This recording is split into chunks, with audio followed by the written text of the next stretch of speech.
Guys, in this video we are going to learn two-dimensional arrays in C programming language. So without wasting any time, let's get started. तो guys, अपनी previous video में मैंने आप लोगों को array programming के advantages बताए थे, disadvantage बताया था और कैसे हम लोग करते हैं array का declaration और initializing, इन सब के बारे में मैंने आपको अपनी previous video में बताया था। अगर आपने वीडियो नहीं देखी तो डिस्क्रिप्शन में उस वीडियो का लिंक मौजूद है, आप उस लिंक पे क्लिक करके उस वीडियो को बासानी देख सकते हैं, जिसमें मैंने आपको थ्योरेटिकली और फिर उसके बाद प्रैक्टिकली विजुअल स्टूडियो कोड में चल के अच्छे से मैंने आपको समझाया था। तो चलेंगे इस बगैर टाइम को वेस्ट किए हुए चलते हैं आज के वीडियो टॉपिक की तरफ, जो कि है टू डायमेंशनल एरेज इन सी। जी हाँ गाइस, आज की इस वीडियो में हम लोग टू डायमेंशनल एरेज को पढ़ेंगे और देखेंगे क्या होती है टू डायमेंशनल एरेज, हम लोग क्यों इन्हें बनाते हैं, इनका कहाँ कहाँ यूज होता है और इसको इस्तेमाल करने से हमें क्या क्या फायदे पहुंचते हैं। तो इन तमाम सवालात के जवाब आज की इस वीडियो में मैं आपको देने वाला हूँ। तो बने रहिए मेरी इस वीडियो में और मेरी इस वीडियो को लाइक और चैनल को सब्सक्राइब लाजमी कर दें। So let's begin. तो गाइस, मैंने यहाँ पर एरेज की एक डेफिनेशन लिखी हुई है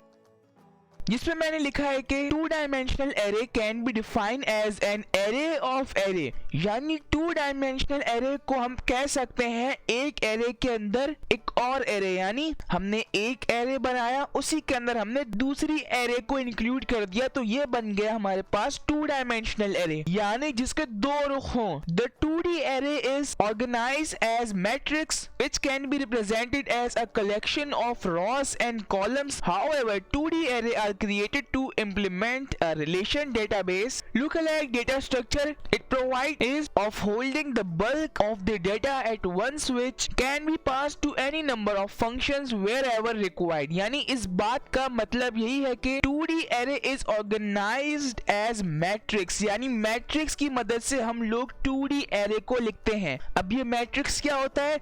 अगर आप एक मैथ्स के स्टूडेंट हैं तो आपको पता होगा कि मैट्रिक्स क्या होता है, लेकिन अगर इन केस अगर आपको नहीं पता कि मैट्रिक्स क्या होता है तो मैं आपको बताता हूँ। मैट्रिक्स में हमारे पास दो चीजें होती हैं, Ross and columns, and it look like a data structure, यानी मैट्रिक्स के अंदर हमारे पास दो चीजें होती हैं, रॉस एंड कॉलम्स। इनको कहते हैं हम लोग रॉस और इन वर्टिकल लाइंस को हम लोग कहते हैं कॉलम, और इनका हम लोग यूज करते हैं मैथ्स के अंदर। इसे कहते हैं हम लोग एक मैट्रिक्स, और मैट्रिक्स में होती है हमारे पास रॉस और कॉलम।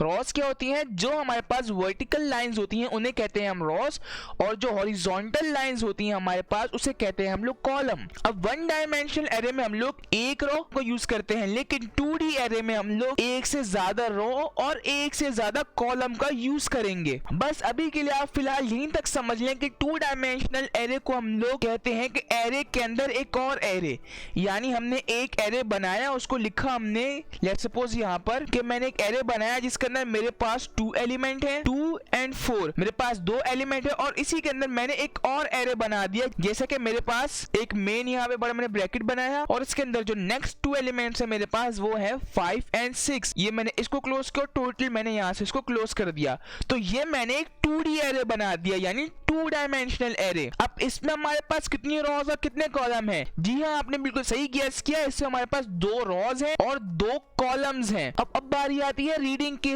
इसको हम लोग रीड कैसे करते हैं। आपको याद होगा कि मैंने आपको बताया था सी लैंग्वेज के अंदर जो काउंटिंग स्टार्ट होती है वो हमारे पास स्टार्ट होती है 0 से, 0 1 2 और इस तरह से ये सिलसिला चलता रहता है। तो याद रखिएगा, जब भी हम लोग सी लैंग्वेज के अंदर नहीं, अगर आप नॉर्मली भी मैट्रिसेस को पढ़ रहे हो तो उसमें आप लोग किस तरह से पढ़ते हो? आप लोग रॉस और कॉलम की हालत में पढ़ते हो कि first row and first column. तो हमारे पास यहाँ पे रीडिंग क्या होगी? फर्स्ट रो का पहला एलिमेंट और फर्स्ट कॉलम का पहला एलिमेंट। यानी अगर मैं यहाँ पे कहूँ कि मेरे पास पहली रो और पहले कॉलम का जो एलिमेंट है वो है मेरे पास 2, जिसकी लोकेशन मेरे पास होगी 0 और 0। 0 और 0 मैंने यहाँ पे क्यों लिख दिया? आप इस बात को देख के घबराए नहीं, 0 0 मैंने इसलिए लिखा है क्योंकि इसकी जो लोकेशन है वो है हमारे पास, मैं यहाँ पे टेबल बना के आपको दिखाता हूँ, रो कॉलम, हमारे पास जो लोकेशन है 2 की वो हमारे पास है first row and first column. तो इसलिए हमारे पास जो लोकेशन है वो है रो के हिसाब से फर्स्ट रो का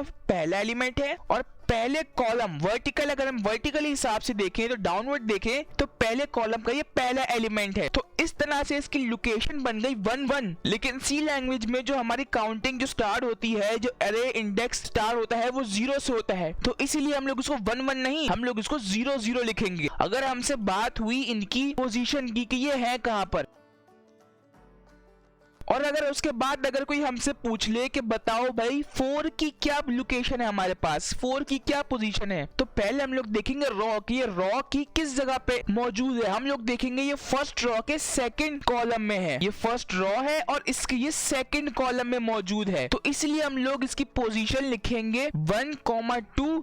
लेकिन एरे इंडेक्स में अगर हम लोग सी लैंग्वेज के अंदर अगर हम लोग इसकी पोजीशन लिखे तो वो हम लोग लिखेंगे 0,1, क्योंकि ये फर्स्ट रॉ और सेकंड कॉलम में हमें एलोकेट कर रहा है। एलोकेट मतलब यहाँ पे ये लोकेट कर रहा है कि नंबर जो 4 है हमारे पास, 4 एलिमेंट है वो हमारे पास लोकेट कर रहा है फर्स्ट रॉ सेकंड कॉलम में। लेकिन सी लैंग्वेज हम लोग इसे लिखेंगे 0 1, क्योंकि हमारी जो काउंटिंग स्टार्ट होती है वो 0 से स्टार्ट होती है। सो आई होप गाइस आपको समझ में आ गया होगा कि 2 डायमेंशनल एरे और मैट्रिसेस हम लोग किसे कहते हैं। तो चलें गाइस अब हम लोग देख लेते हैं कि हम लोग 2D एरे को कैसे डिक्लेयर करते हैं सी लैंग्वेज के अंदर। तो गाइस कुछ इस तरह से हम लोग डिक्लेयर करते हैं 2D एरे को सी लैंग्वेज के अंदर। जैसे कि मैंने यहाँ पे लिखा हुआ है declaration of 2 dimensional array in C. पहला पॉइंट हमारे पास ये है कि the syntax of declare the 2D array is given below, यानी दिए गए तरीके से हम लोग 2D एरे को लिखते हैं सी लैंग्वेज के अंदर। कि पहले हम लोग लिखते हैं अपनी डेटा टाइप, किस डेटा टाइप का हमारा एरे है, यानी उसमें इंटीजर्स हैं, उसमें फ्लोटिंग पॉइंट नंबर्स हैं, उसमें कैरेक्टर्स हैं, उसमें लॉन्ग है, उसमें डबल है, किस तरह के डेटा टाइप उसके अंदर मौजूद है वो डेटा टाइप हम लोग पहले लिख देते हैं। उसके बाद हम लोग लिखते हैं एरे का नाम, कोई भी हम लोग नाम दे देते हैं एरे का जिससे पता चलता है कि इस एरे का ये नाम है। उसके बाद हम लोग 2 स्क्वायर ब्रैकेट बनाते हैं, एक होता है रॉ के लिए, एक होता है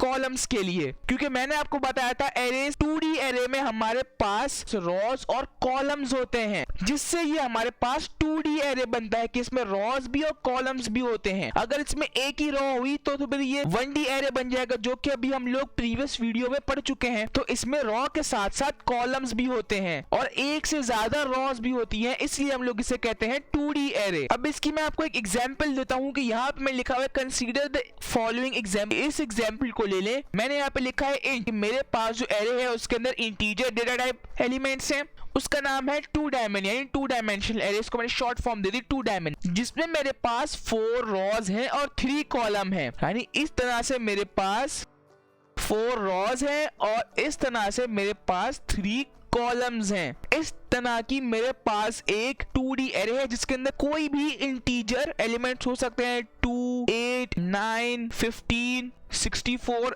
XYZ इसके अंदर और डॉट डॉट डॉट कुछ भी हो सकता है। तो जैसे कि मैंने यहाँ पे लिखा है here 4 is the number of rows and 3 is the number of column, यानी इसके अंदर हमारे पास 4 रॉस और 3 कॉलम हैं। और इस तरह से हम लोग डिक्लेयर करते हैं अपने 2D एरे को। और गाइस अभी अगर आपको मेरी बात थोड़ी बहुत क्लियर नहीं हो रही तो आप फिक्र ना करें, अभी हम लोग थोड़ी देर बाद जाकर विजुअल स्टूडियो कोड के अंदर अच्छे से प्रोग्रामिंग करेंगे और वहां चल के मैं आपको अच्छे से समझाऊंगा कि हम लोग 2D एरे को किस तरह बनाते हैं और किस तरह से हम लोग उसका यूज करते हैं। तो चलें गाइस अब देख लेते हैं जरा इनिशियलाइजिंग ऑफ 2 डायमेंशनल एरे कि किस तरह से हम लोग इसको इनिशियलाइज करते हैं। तो गाइस मैंने यहाँ पे लिखा हुआ है initialising of 2 dimensional arrays in C, जिसका डिस्क्रिप्शन मैंने यहाँ पे दिया हुआ है कि in the 1D array we don't need to specify the size of array if the declaration and initialisation are being done simultaneously. However this will not work with 2D array, we will have to define at least second dimension of the array. यानी इस बात का simply मतलब यही है कि ये 1D array की तरह बिल्कुल भी नहीं होता है, इसको हम लोगों को 2D की तरह दिखाना पड़ता है, यानी हमें इसकी 2 डायमेंशन दिखानी पड़ती हैं। जो मैंने यहाँ पे लिखा हुआ है कि the 2 dimensional array can be declare and define in the following वे, यानी इनिशियलाइजिंग के अंदर पहले हम लोगों को एरे को डिक्लेयर भी करना होता है और डिफाइन भी करना होता है इस तरह से। यानी पहले हम लोगों ने बता दिया कि हमारे पास एक 2D एरे है जिसके अंदर हमारे पास 4 रॉस एंड 3 कॉलम है। इस तरह से बिल्कुल हमारे पास 4 रॉज हैं, 3 कॉलम है, हमारे पास 1, 2 एंड 3 कॉलम्स हैं। जिसके अंदर अगर मैं आपसे पूछूं, मैं आपसे एक सवाल है और आप सबको इसका जवाब देना है नीचे कमेंट्स में। अगर मैं आपसे पूछूं कि मुझे बताएं कि 3 एलिमेंट की मेरे पास इस 2D एरे में क्या होगी। अभी थोड़ी देर पहले अपनी वीडियो में मैंने आपको बताया था कि हम लोग कैसे लोकेशन निकालते हैं किसी भी 2D एरे की, और वहां पे मैंने आपको बताया था कि किस तरह से, किस पोजीशन से और किस इंडेक्स नंबर से हम लोग किसी भी एलिमेंट की पोजीशन को निकालते हैं। जिससे मैंने आपको बताया था कि हम लोग लिखते हैं 1 1 0 1 0 2 1 0 एंड 0 1 XYZ। इस तरह से हम लोगों ने अलग अलग एलिमेंट्स की अलग अलग लोकेशन बताई थी। तो अभी आप लोगों को नंबर जो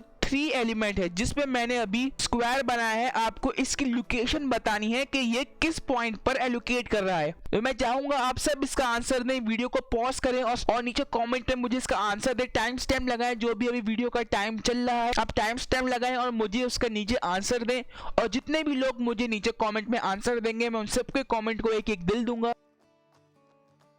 सो आई होप गाइस आपने नीचे कमेंट लाजमी किया होगा। चले अब मैं आपको इसका आंसर देता हूं कि ये किस पॉइंट पर एलोकेट कर रहा है। तो गाइस ये हमारे पास second row and second column में बिलोंग कर रहा है। ये हमारे पास second row and second column में बिलोंग कर रहा है। तो इसलिए जो इसकी लोकेशन बनेगी इन सी लैंग्वेज वो बनेगी हमारे पास 1,1। अब बहुत सारे लोगों ने आंसर में कहीं लिख दिया होगा 2,2 और वो 2,2 उन्होंने इन रियल वर्ल्ड तो सही लिखा है, लेकिन सी लैंग्वेज के अंदर वो आप लोगों ने गलत लिखा है। क्योंकि सी लैंग्वेज के अंदर मैं बार बार आपको बता रहा हूँ काउंटिंग हमारे पास 0 to 1 स्टार्ट होती है। तो इसलिए जो हमारे पास 1 की लोकेशन होगी वो होगी 0 0, 2 की लोकेशन हमारे पास होगी 0 1, 3 की लोकेशन होगी हमारे पास 0 2 और इसी तरह से इस 3 की लोकेशन हमारे पास होगी 1,1 क्योंकि हमारे पास सेकंड रो और सेकंड कॉलम में एलोकेट कर रहा है। तो ये बात हो गई साइड में। तो इस तरह से हम लोग इनिशियलाइज करते हैं 2D एरे को, जिसमें हम लोग 4 रॉस और 3 कॉलम, यानी जितने भी हमने रॉस और कॉलम लिखे होते हैं उतनी रॉस और कॉलम हम लोग बनाते हैं और बताते हैं कि इस पॉइंट पर इसकी ये लोकेशन है, इस पॉइंट पर ये है, इस पॉइंट पर ये है और इस पॉइंट पर ये है। इस तरह से हम लोग इनिशियलाइज करते हैं एक एरे को। तो इस तरह से हम लोग इनिशियलाइज करते हैं एक 2D एरे को। सो आई होप गाइस आपको इनिशियलाइजिंग और डिक्लेरेशन समझ में आ गया होगा एरे का। अगर आपको अभी भी समझ में नहीं आया तो चलिए चलते हैं हम सीधा विजुअल स्टूडियो कोड के अंदर और वहां चल के अच्छे से प्रोग्रामिंग करके समझते हैं 2 डायमेंशनल एरे को। लेकिन इससे भी पहले मैं आपको बताता चलूं, हम लोग एरे को इनिशियलाइज और डिक्लेयर एक ही जगह पर कर सकते हैं। बिल्कुल इसी तरह से हम लोग एक ही जगह पर एरे को डिक्लेयर और डिफाइन भी कर सकते हैं। जैसा कि यहाँ पे लिखा हुआ है 2 dimensional array can be declare and define in the following वे, यानी इस तरह से हम लोग एरे को डिक्लेयर और इनिशियलाइज भी कर सकते हैं। जैसा कि मैंने आपको अपनी प्रीवियस वीडियो में बताया था, जब हम लोग 1D एरे को एक ही जगह पर एक ही लाइन में डिक्लेयर और इनिशियलाइज भी कर सकते हैं, इसी तरह से हम लोग 2D एरे को भी एक ही साथ इनिशियलाइज एंड डिक्लेयर कर सकते हैं। सो ऑलराइट गाइस, अब मैं आ चुका हूँ यहाँ पर अपने विजुअल स्टूडियो कोड के अंदर और ये मेरा वीडियो नंबर 30 होने वाला है मेरी इस प्लेलिस्ट का। अगर आपने प्लेलिस्ट एक्सेस नहीं करी तो इस प्लेलिस्ट को एक्सेस कर लीजिएगा। इस प्लेलिस्ट का लिंक नीचे डिस्क्रिप्शन में मौजूद है, यहाँ क्लिक करके बुकमार्क यहाँ क्लिक करके सेव कर लीजिएगा और ये प्लेलिस्ट आपकी हो जाएगी। इस प्लेलिस्ट के अंदर मैं सी लैंग्वेज को स्टार्टिंग से लेके एंड तक पढ़ा रहा हूँ सीक्वेंस वाइज। और अगर आप एक न्यू व्यूअर है और आपको नहीं पता कि मैं सी लैंग्वेज को स्टार्टिंग से लेके एंड तक पढ़ा रहा हूँ, मेरा ये कोर्स है जिसकी प्लेलिस्ट मौजूद है और इसका लिंक नीचे डिस्क्रिप्शन में है। और अगर आप मेरे साथ सी लैंग्वेज को स्टार्टिंग से लेके एंड तक पढ़ना चाहते हैं तो आपके लिए जरूरी है कि आप इस प्लेलिस्ट को एक्सेस कर लें। Again link is in the description and यहाँ क्लिक करके बुकमार्क सेव कर लें। तो बैक टू टॉपिक, ये मेरा वीडियो नंबर 30 होने वाला है। तो मैं इसी नेम से अपनी न्यू फाइल बनाऊंगा, यहाँ क्लिक करूंगा और फिर मैं यहाँ पे लिखूंगा HPA _30 2D एरे .c लिख के एंटर प्रेस करूंगा और मेरी यहाँ पे न्यू फाइल बन जाएगी। और अब मैं यहाँ पर जल्दी से अपना सी लैंग्वेज का पैटर्न लिखता हूँ। सो ऑलरेडी गाइस मैंने यहाँ पे अपने सी लैंग्वेज का पैटर्न लिख लिया है। तो गाइस अब मैं यहाँ पर अपनी एरे को डिक्लेयर और इनिशियलाइज करूंगा। वो मैं कैसे करूंगा, मैंने आपको उसका सिंटैक्स दिखाया था। पहले हम लोग लिखते हैं उसकी डेटा टाइप। मैं लिखूंगा यहाँ पर इंट, उसके बाद मैं अपनी एरे का नाम दूंगा ARR। मैंने जस्ट नाम दिया है, आप कोई भी नाम दे सकते हैं। उसके अंदर मैं लिखूंगा रॉस और कॉलम के लिए मैंने यहाँ पर 2 स्क्वायर ब्रैकेट बना लिए हैं और उसके अंदर मैं लिखूंगा एरे के बारे में कि मेरी एरे के अंदर 4 रॉज हैं और 3 कॉलम हैं। और फिर मैं इसको करूंगा यहाँ पर इनिशियलाइज।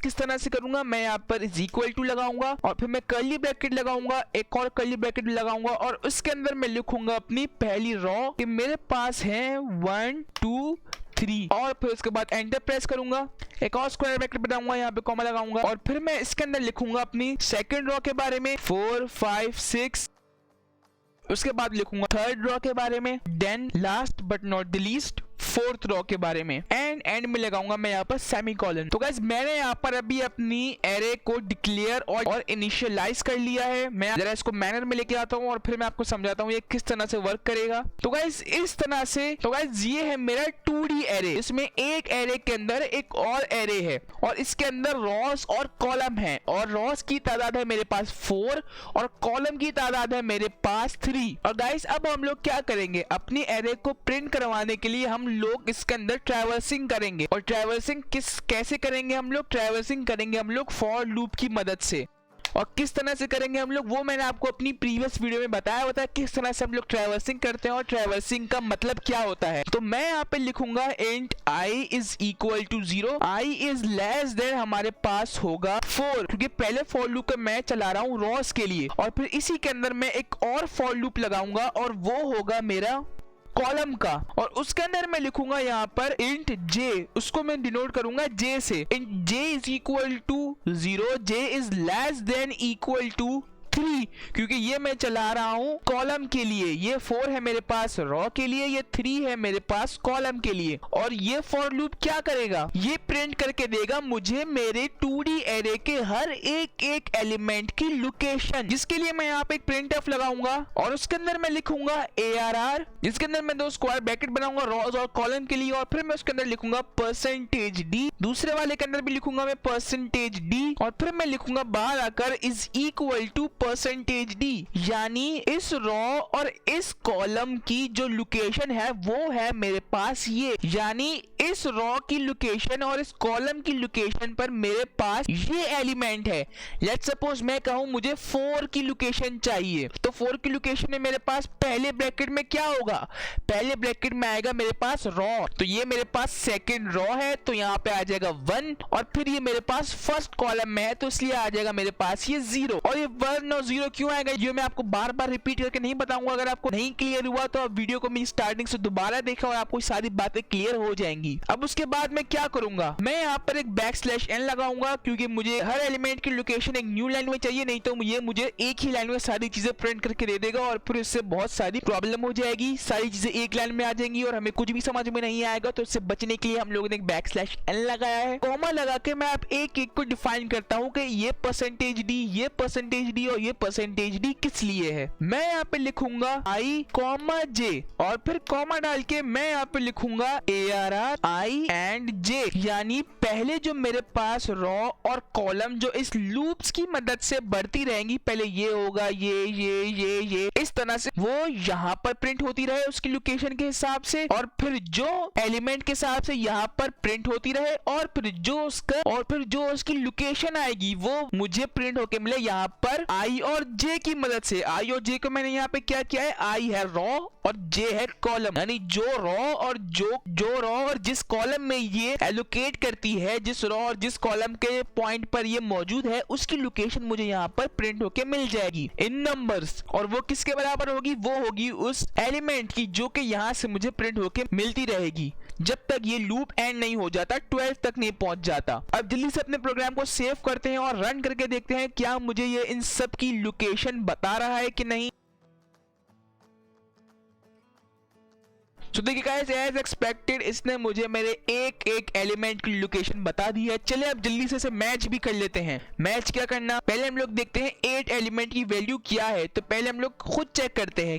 8 एलिमेंट की जो मेरे पास लोकेशन है वो है third row and second column. तो देखते हैं क्या है हमारे पास 8 की लोकेशन। बिल्कुल सही है हमारे पास 2 और 1, क्योंकि ये बनेगा मेरे पास third row and second column, जो कि इन सी लैंग्वेज मेरे पास आएगा 2 और 1। और अगली जो मैं लोकेशन रीड करूंगा वो भी सी लैंग्वेज के हिसाब से करूंगा, और वो मैं रीड करूंगा इस 10 की।